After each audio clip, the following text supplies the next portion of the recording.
East നിന്നും വടക്ക് കിഴക്ക് ദിശയിൽ അതിവേഗത്തിൽ പോകുന്ന ഒരു മിനി ബസ്സിനുള്ളിലാണ് ഞാനിപ്പോൾ ഉള്ളത്. കക്മിയർ എന്ന കമ്പനിയുടെ ബസ്സാണ്. ഈ പ്രദേശത്തുള്ള കമ്മ്യൂണിറ്റി ബസ് സർവീസാണിത്. ലാഭേച്ഛയില്ലാതെ പ്രവർത്തിക്കുന്ന ഈ കമ്പനിയിൽ സ്ഥിരം ജീവനക്കാരില്ല. നമ്മൾ സഞ്ചരിക്കുന്ന ഈ ബസിന്റെ ഡ്രൈവർ ഇന്നൊരു ദിവസമോ അല്ലെങ്കിൽ ഏതാനും ദിവസത്തേക്കോ ഈ ജോലി ഏറ്റെടുത്തിരിക്കുന്ന സന്നദ്ധ സേവകനാണ്. വലിയ ബസ് കമ്പനികൾ സർവീസ് നടത്താത്ത ഗ്രാമപ്രദേശങ്ങളിലേക്കാണ് കക്മിയർ ബസ്സുകൾ പോകുന്നത്. ഇവയുടെ റൂട്ടുകൾ സ്ഥിരമായിരിക്കണമെന്ന് നിർബന്ധമില്ല. ജനങ്ങളുടെ ആവശ്യാനുസരണം ഷോപ്പിംഗ് ട്രിപ്പുകൾ, ഹോസ്പിറ്റൽ സന്ദർശനങ്ങൾ, ഉല്ലാസയാത്രകൾ എന്നിവയെല്ലാം ബുക്ക് ചെയ്യാം. സുഖകരമായ യാത്രയാണ്. ഈ മിനി ബസിന്റെ വിശേഷങ്ങളിലേക്കാണ് ഞാനിന്ന് പോകുന്നതെന്ന് നിങ്ങൾ കരുതരുത്. കഴിഞ്ഞ 6 മാസത്തെ മഞ്ഞുകാലത്തിന് ശേഷം എന്റെ യാത്രകൾ ഇന്ന് പുനരാരംഭിക്കുകയാണ്. ശിശിരം വസന്തത്തിന് വഴിമാറുന്ന ഈ പ്രഭാതത്തിലെ തെളിഞ്ഞ ആകാശവും സുഖകരമായ കാലാവസ്ഥയും വീഡിയോ ചിത്രീകരണത്തിന് വളരെ മികച്ചതാണ്. ഇന്നത്തെ നമ്മുടെ യാത്ര ഈസ്റ്റ് ബോണിന് സമീപമുള്ള ഒരു കോട്ടയിലേക്കാണ്, ഹെസ്റ്റ് മോൺസീവ് കാസിൽ. ഇവിടെ നിന്നും 15 കിലോമീറ്റർ ആണ് അവിടേക്കുള്ള ദൂരം. ഇത് കേൾക്കുമ്പോൾ ഞാൻ തൊട്ടടുത്തുള്ള ഒരിടത്തേക്ക് വെറുതെ പോകുന്നുവെന്നാവും നിങ്ങൾ ചിന്തിക്കുന്നത്. എന്നാൽ കാര്യങ്ങളുടെ കിടപ്പ് അങ്ങനെയല്ല. എല്ലാ വർഷവും ഏപ്രിൽ മുതൽ സെപ്റ്റംബർ അവസാനം വരെ ബുധനാഴ്ചകളിൽ കക്മിയർ കമ്പനിയുടെ ഈ ഒരു ബസ് മാത്രമേ ഹെസ്റ്റ് മോൺസീവ് കാസിലേക്ക് സർവീസ് നടത്തുന്നുള്ളൂ.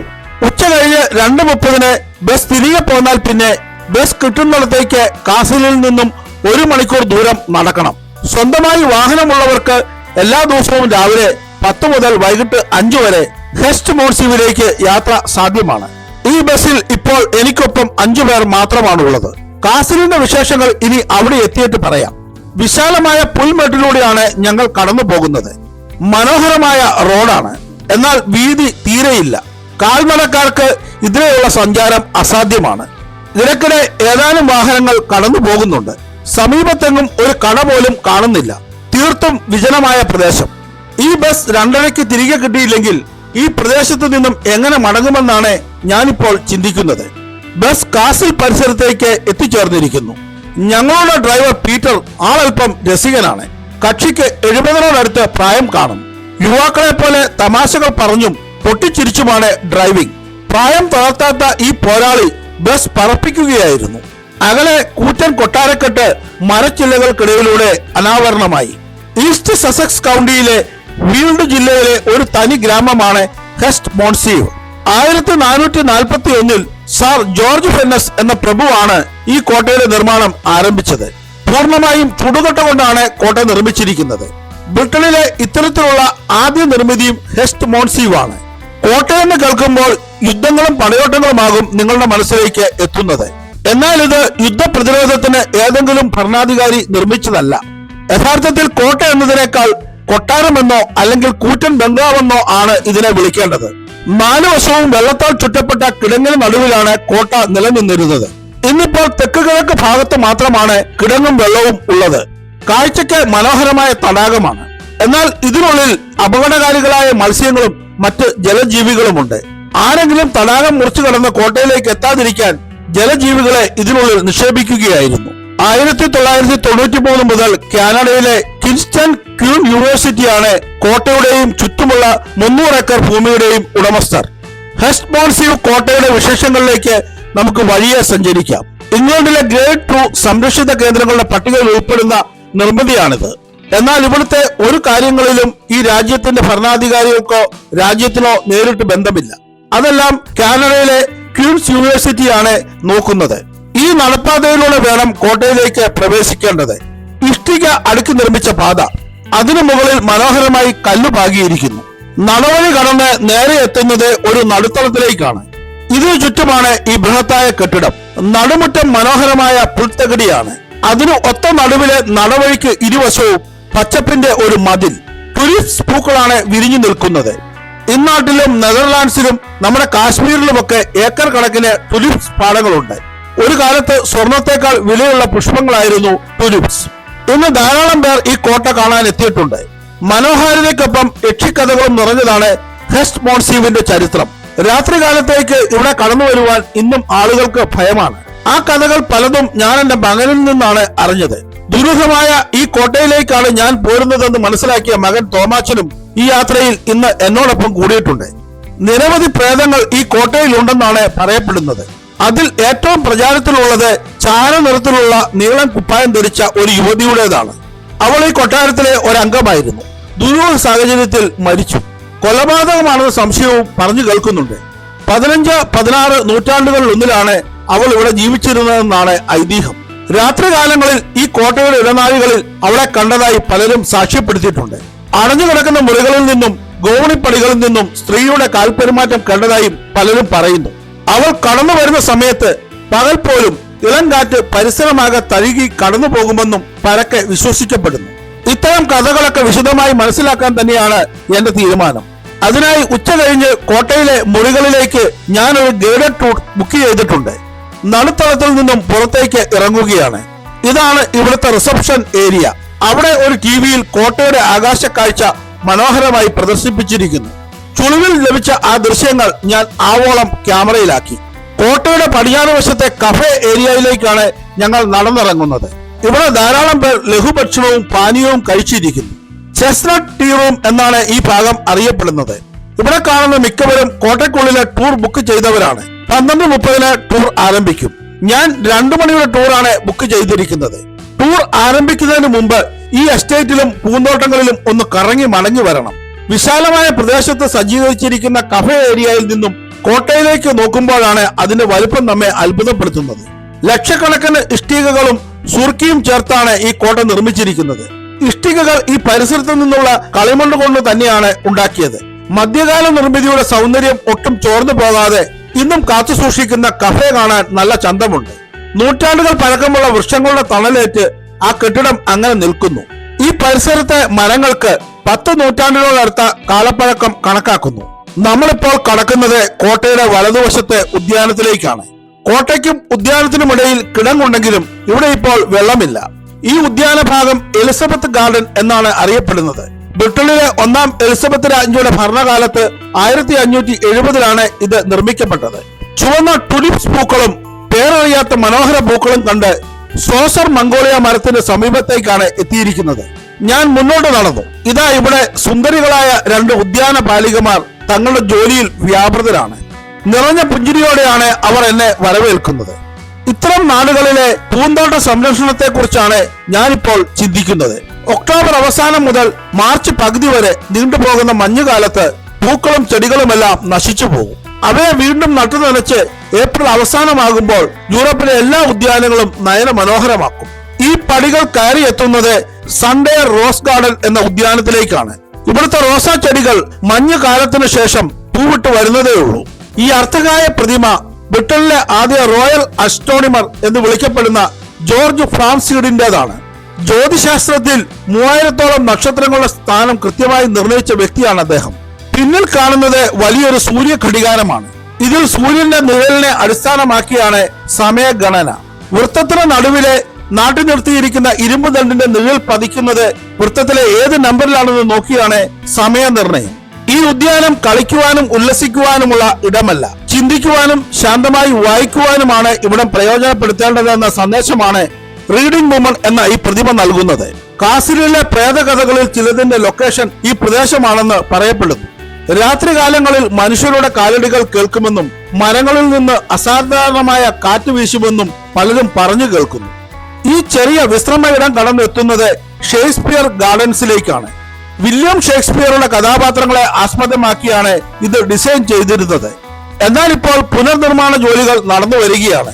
1 മാസത്തിനുള്ളിൽ ഇവിടം പൂർണ്ണ സജ്ജമാകും. സമീപത്തെ അപ്പത്തക്കരി ഗാർഡനിലും അറ്റകുറ്റപ്പണികൾ പുരോഗമിക്കുന്നു. സന്നദ്ധ സേവകരായ എത്തിയ ചെറുപ്പക്കാരാണ് ഉദ്യാനത്തിലെ ജോലികൾ ചെയ്യുന്നത്.